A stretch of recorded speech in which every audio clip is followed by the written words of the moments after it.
Australia is in the middle of a housing affordability crisis. I don't know, have you noticed? That might be news to you. Perhaps you haven't heard about it yet, or I'm sure it's been crossing your path as it has made headline news for literally years on end. Different people are trying to blame lots of different things, and sure, there are things that have made it worse, but fundamentally, it comes down to the fact that government is involved in housing. And someone who's trying to get government just a little bit more out of the way is New South Wales MP John Ruddick, who's recently had a very big win on a reform which, sure, single-handedly isn't going to end the housing crisis, but it is a pretty big step in the right direction. We're going to talk with him in just a moment. But first, my name is Topher Field. This is the Topher Project, and I help busy people like you to make sense of the nonsense that surrounds us in the world and to see what's coming down the pipeline with stories and news and information that other people, and especially the mainstream media, don't tend to talk about. So thank you so much for watching. Without further ado, let's get to John Ruddick MP. John, welcome to the Topher Project. Nice to see you, Topher. Thanks for having me. You've just had a very big win in the New South Wales Parliament. You just said to me off air before we started recording that feels quite strange as a libertarian sometimes to get enthusiastic and unanimous support.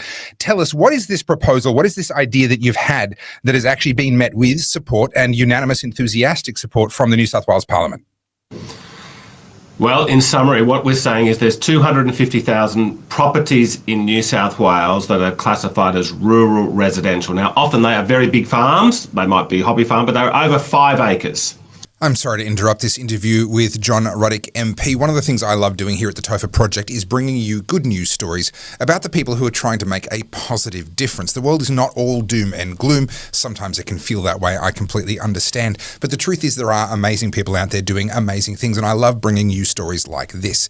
You can help me to keep the Topher Project going by heading over to topherfield.net and buying me a coffee via the button that you'll find there, and also by going to Good People Break Bad Laws. That's this URL over here, and checking out my books about civil disobedience. These are best-selling books that combine history and theology, in the case of my second book, Good Christians Break Bad Laws, as well as political philosophy and my own personal experiences being on the front line of the pushback against all the COVID restrictions in Melbourne. You'll find those at my website, Good People Break Bad Laws. You'll also find my DVD, Battleground Melbourne.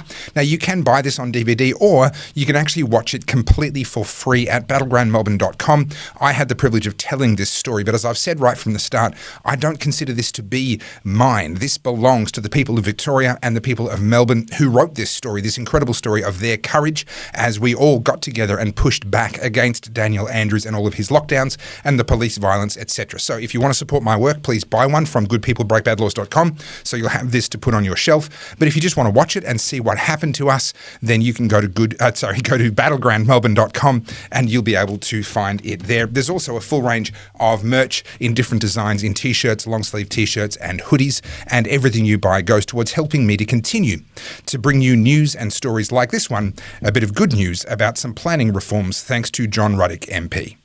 Now, the rules at the moment are basically saying, look, you can have one dwelling on there. Now, there can be some exceptions. They can say, look, you can build a house. Get this, Topher. There's some differences with some council areas, but the general rule for New South Wales is you can build a second house if it's exactly 1/3 the size of the primary house, or exactly 3 times the size of the primary house, okay? And they have all these, okay, so now what we're saying is, and then they've got to go through all these planning approvals from the local council, which is difficult and time-consuming and costly, and often they say no. So what we're saying is that if you own rural property, more than 5 acres, you can build a second residence. You don't need to get the approval from the local council. And what's this going to do? Well, it's going to give us a lot of homes. Obviously, not everyone's going to want to build a second property, but a lot will. It means that you've got young kids, you want to keep them around the farm, they can go and live there. Grandma and grandpa can go and live there. Seasonal workers can go and live there. Airbnb tourists can go and live there. The value of the property is going to go up. They might be getting a little bit of rental income as well. So it's win-win. And best part of all, Topher, which makes it very libertarian, not going to cost the government a cent. Okay. Now we have had a win in setting up a select inquiry, which I'll be chairing. We're going to be going around the state. There is a lot of nitty-gritty detail. So so what was unanimous last night, and as you said, very enthusiastic support from across the political spectrum, that we say yes, we've created this inquiry. Now we haven't turned it into legislation yet, This will take time, but hopefully so far it's looking like it's definitely heading in the right direction. Well, I absolutely love this for so many reasons. As a libertarian, yes, the fact that all we're doing is reducing the level of restriction in how people use their privately owned land. I'm all for that. But in particular, I mean, I live now out in regional New South Wales, and I know a lot of people who live on the land, farmers, etc. They're doing it quite tough for lots of different reasons. And off-farm income has become a really crucial thing for a lot of farmers in order to survive. One or other, the husband or the wife on these family farms, often has to go and earn a living elsewhere in order to supplement the farm. Doing something like this, allowing, like you said, rental income potentially for workers to be able to stay in, or indeed for Airbnbs, for farmers to be able to run hospitality type businesses. I think this is an excellent reform. But more than that as well, it's going to help to bring a construction boom to non-urban areas where builders potentially aren't as busy as what they are. Places like Sydney and Melbourne, builders are already pretty flat out, but you go to places in regional areas and that isn't always the case. So I think this is a fantastic reform. Now, you've said that there's a lot of nitty-gritty, there's a lot of detail there. I want to draw everyone's attention to an explainer, a reform explainer that you have put together and sent through to me. I've read this from start to finish. We're not going to go through it from start to finish, but I think help people to understand the journey and the amount of work that goes in, because it's one thing to have a thought bubble. Hey, let's let people build a second dwelling on properties over 5 acres with the correct zoning. It's another thing altogether to actually to take that effect in legislation. What's the process you've had to go through here?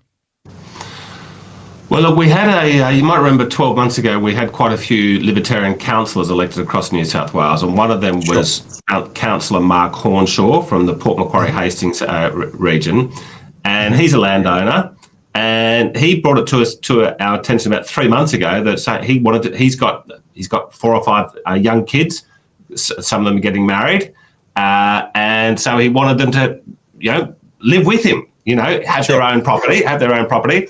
And he just said, look, it's unbelievably complicated. And, they've got all these rules and regulations, and no one knows why these rules and regulations are there. They've just sort of built up over time, and it's local government stuff, state government stuff, all this red tape and green tape, okay?